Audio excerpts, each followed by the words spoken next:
into the pub. Well, he was furious because he doesn't care about the show, but he phoned his daughter Charlene and said, I just thought I'd let you know one of the stars of that TV show has come into the pub. She went, oh my God, that's brilliant. And he said, no, it's not, it's annoying me. She said, oh, but it's great. Who is it? He said, I don't know. She said, ask somebody. He said, no, not interested. Then she said, well, what does he look like? He says, well, he's got long hair and a beard. Charlene said, yeah, but everybody in Game of Thrones has long hair and a beard, even the bloody women. So she said, look, does he have any distinctive features? And he said, no, and he hung up the phone. Do you know who it was? Peter Dinklage. He's a dwarf. Does he have any distinctive features? No. He said he didn't know the political correct way to say dwarf over the phone. As I said, he's a very typical Belfast man. He's stupid.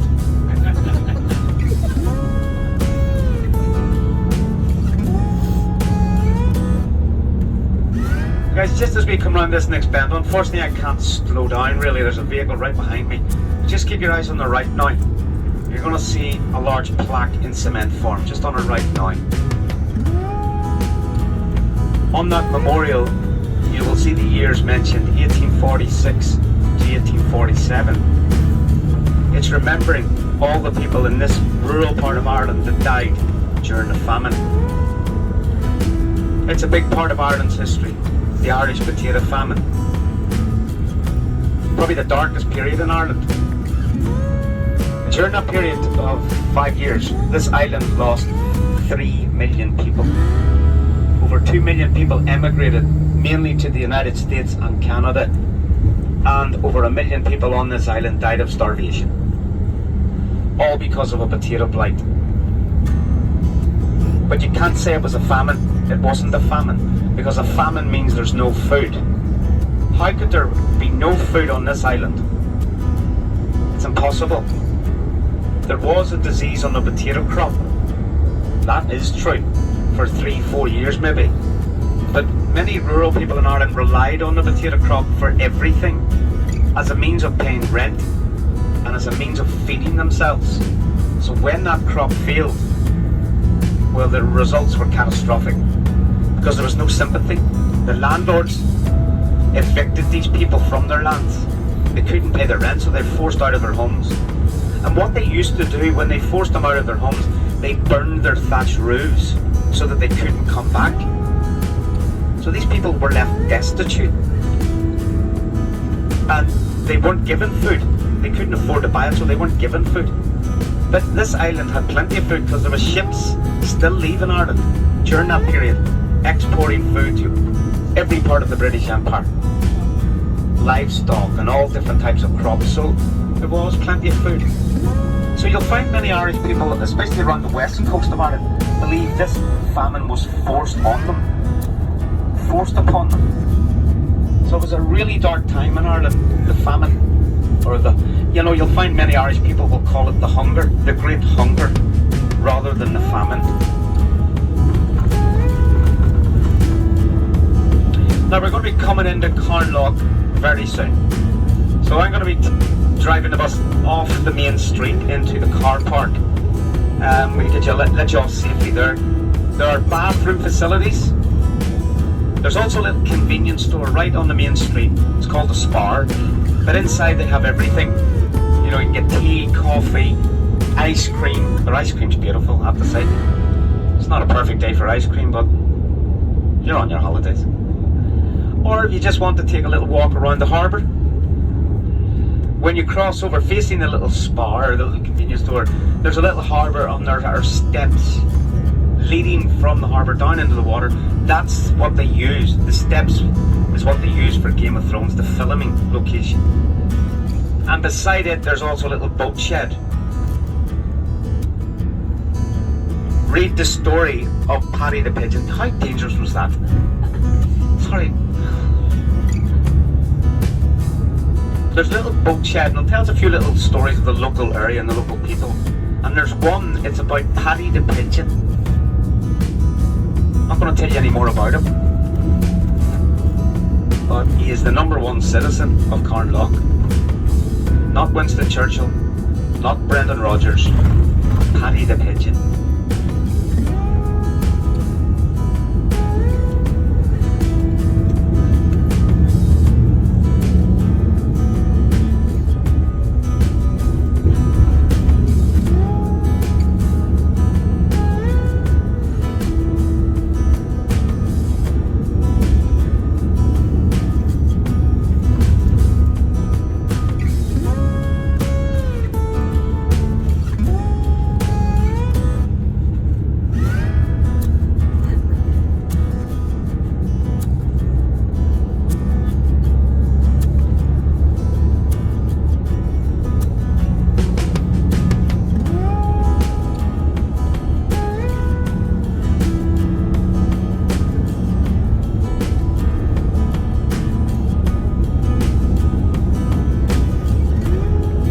Then we come into a town called Larne, at which point we're going to leave the coast and go inland slightly and travel along the length of Larne Loch, at which point again I'm going to switch off the microphone. Really nothing to see. Going inland slightly. That's going to lead us out at the mouth of Belfast Loch.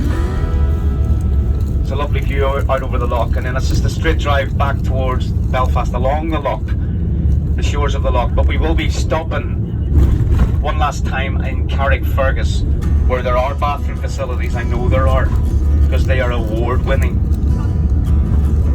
Yep, cleanliness, pipe music. They're lovely. Mind you, I don't know what you get for an award. Just a few little towns of interest on the way though. When we come round the next headland, we're going to come into a little town called Glenarm. It's actually the oldest registered town in Ulster, going back to the Normans, to the 12th century.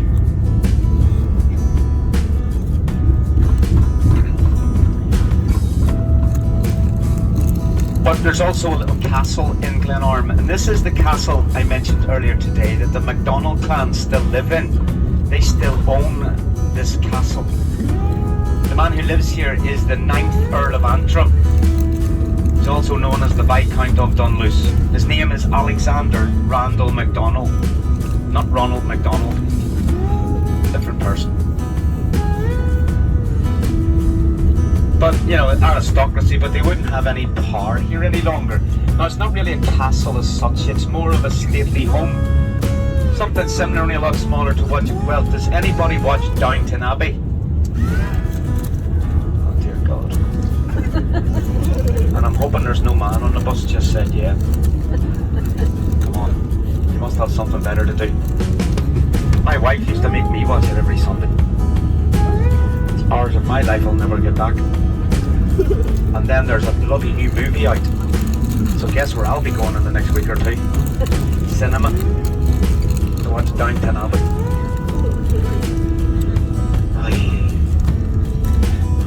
Now the castle is opened up to the public throughout the summer for events, for weddings and conferences. The grounds are used for sporting events and, well, festivals and things like that. Music events are held here. In fact, last May, does anybody on the bus remember the Bay City Rollers? Yeah. Well, they performed here. You could have got a ticket at any time. In fact, you could have performed with the band if you wanted. If you're too young and you don't remember who the Bay City Rollers are, don't be worrying. You didn't miss much. They were like the One Direction of the 1970s.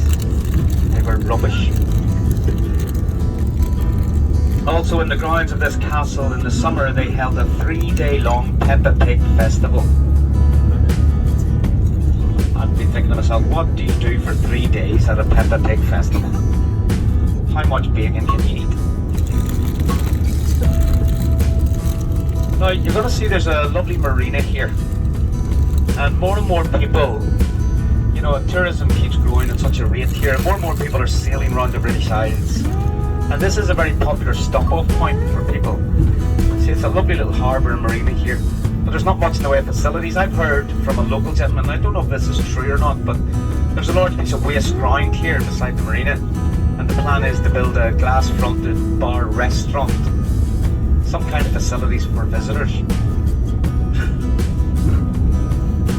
So to see this castle at this time of year can be quite difficult. In the coming weeks it's going to be easier because all the leaves are going to start falling.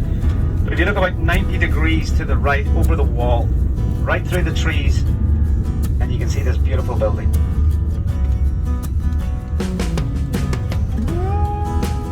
The grounds are stunning, they're wall gardens, so they hold a lot of outdoor events here. The original entrance is like something from a Robin Hood movie. Look, 100 metres to the right now. That is the original bridge and Barbecue Gate.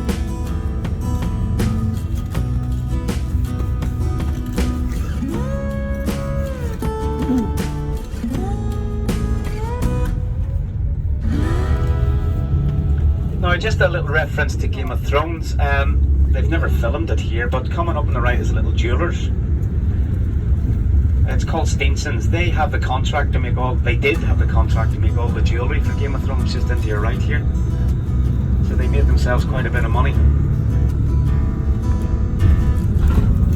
Okay, now this is when your day could probably go from bad to worse. Now I did say earlier, look, if you behaved yourselves, I might even sing you a song.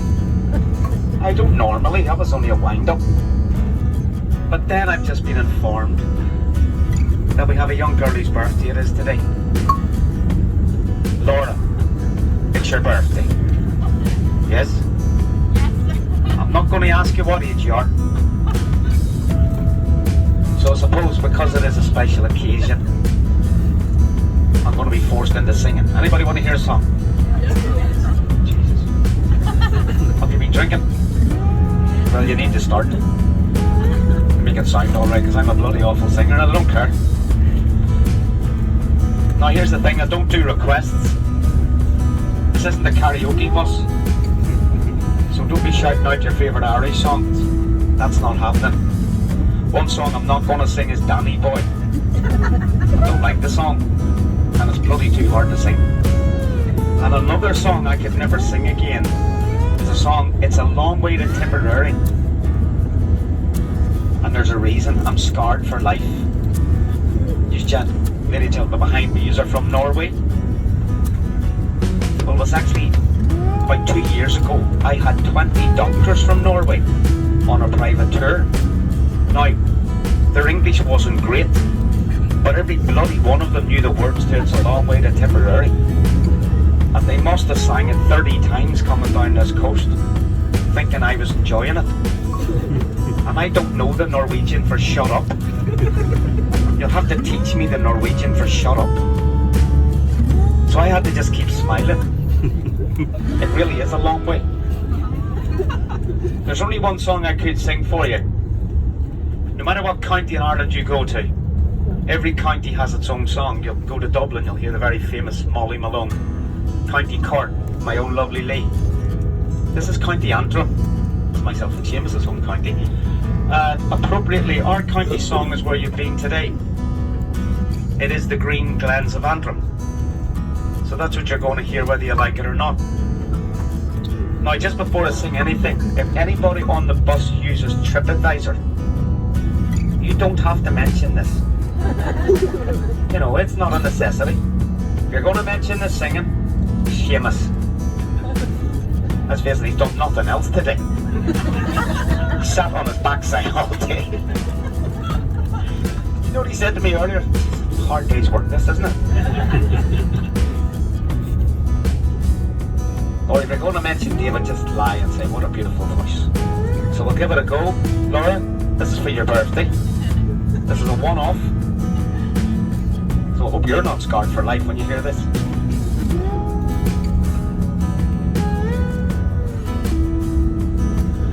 Far across yonder blue lies a true fairyland, with the sea rippling over the shingle and sand, where the gay honeysuckle is luring the bee, and the green glens of Antrim are calling to me. Sure, if only you knew how the land of the moon turns a blue Irish bay to a silver lagoon. You'd imagine the picture of heaven it could be, where the green glens of Antrim are calling to me. Soon I hope to return to my own cushioned dog.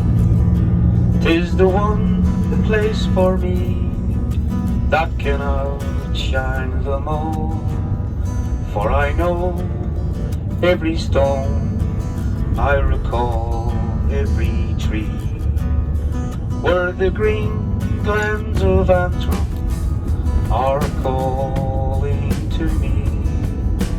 But I'd be where the people are simple and kind, and among them the one who's been in my mind. But I'll pray that the world would in peace let me be, where the green glens of Antrim are heaven to me. There you are, just for you. Or a happy birthday. Everybody singing happy birthday. Do you want to hear Danny Boy? Yes. No. It's a long way to me. Don't. Or the bus is getting into the water. So Laura, I'm very sorry, got you scarred. Every time you hear that song from now on, Jesus, I'll remember, it reminds me of that day. Guys, look away out to the left. Way on the horizon there you can see what looks like, but put your mind of two ships, two battleships. They're actually lighthouses. These are two islands. Because we're getting very close to the town of Larne, the headland way in front. Once we get round the headland, we're going to come into Larne. It's a ferry terminal, but it used to be a very busy port, so there was a lot of coming and going of ships in and out of Larne Harbour. A lot of unsafe waters out here. That's why the lighthouses are here. The reason I mentioned that they would put you in mind of battleships is because during the Second World War, this is actually a fact, the British Navy were patrolling these waters and they mistakenly believed these were German U-boats, and then they slammed 13 torpedoes into the two islands and then were surprised they didn't sink. And they do say the Irish are stupid, right?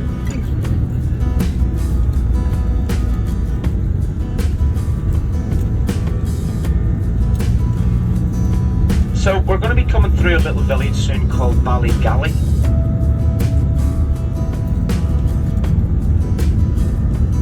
Ballygally has another little castle here. You know, you'll find all these little towns and villages would have built up around a fortification or a castle. This castle you're going to see is part of a hotel today. It's all the Ballygally Castle Hotel. But the castle was built originally back in 1625 by a Scottish landlord. It has a very dark history though. The landlord was called James Shaw, and he apparently was an awful man. He was a tyrant, basically an awful person, human being. And his wife, she was called Isabel. Now she was due to give birth to a child, but he wanted a son more than anything else. He wanted an heir to his estate and his title. His wife gave birth to a daughter, and it said he was furious and he banished his wife to the tower. You're going to see the little tower. And after 3 days she was going frantically out of her mind. She wanted to see her newborn child, so she tried to escape and she fell to her death, and it's her ghost that still haunts the little tower to this day. The castle, as I said, is now, they built a hotel attached on to the old castle site. Very popular hotel, I have to say, for weddings especially. So you'll find throughout the summer especially, there'll be a wedding going on here 3-4 days a week. So normally at this time when we're driving through, you'd see the wedding party arriving, and the reason it's very popular for weddings is because of that view, the scenery. So sometimes you'll see the bride and groom arriving, you'll see sometimes the bride and groom on the beach getting photographs. On very rare occasions I've seen the groom running. It's too late at that stage.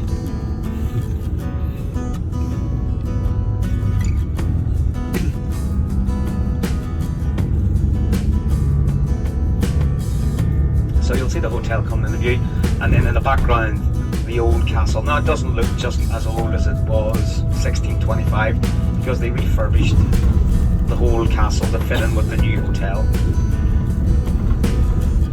But as we get closer you're going to see the little tower, and this is where tragically Lady Isabel would fall from.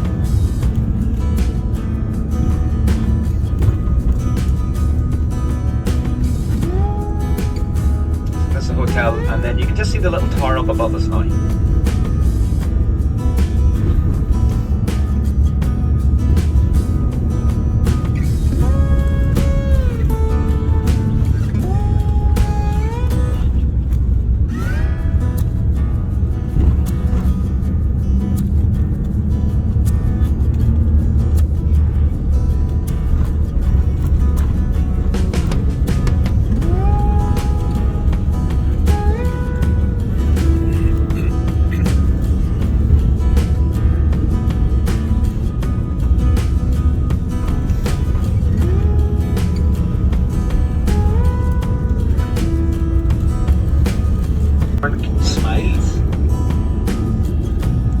Well, here's the thing, guys, if you don't have a town or village close by where you live that people make fun of, you live in that town or village.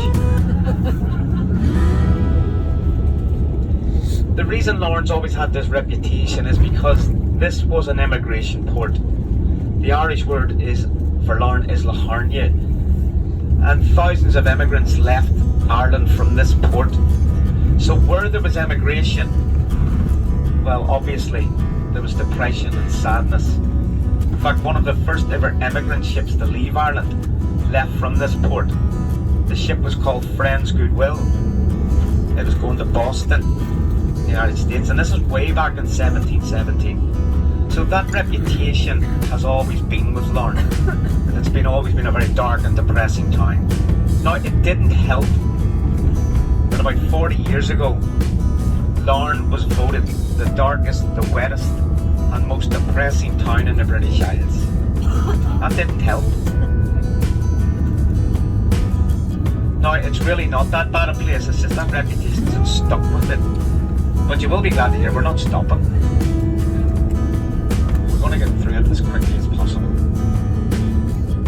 And as I was saying, folks, once at the other side of Larne, there's really not much to see. I want to point out one thing, and it's just, I know some people had asked me about Game of Thrones. I know vast majority of them are not fans, but I'll just point out where they do another film location. But I really am going to, if you're a fan of the show, I'm going to ruin the whole illusion of Game of Thrones, because it's where they film Castle Black and the White Wall, and you probably got images in your head of this white wall, snow and ice. Well, all it is a wall in a quarry, and they painted it white with Dulux paint. That's it. So I'll point it out. If you're going to be very disappointed, I apologise now.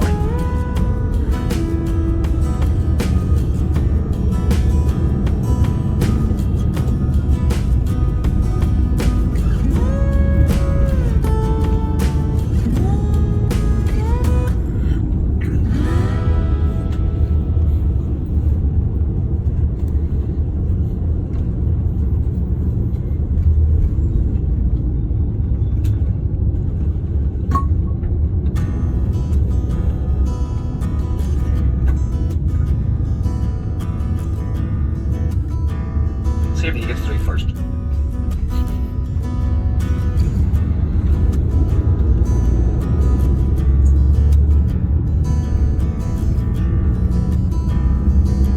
Now, just a few things. When we get into Larne, you're going to see a few little things that are a bit surprising. One is a very iconic building. You can't mistake the shape of the McDonald's burger restaurant.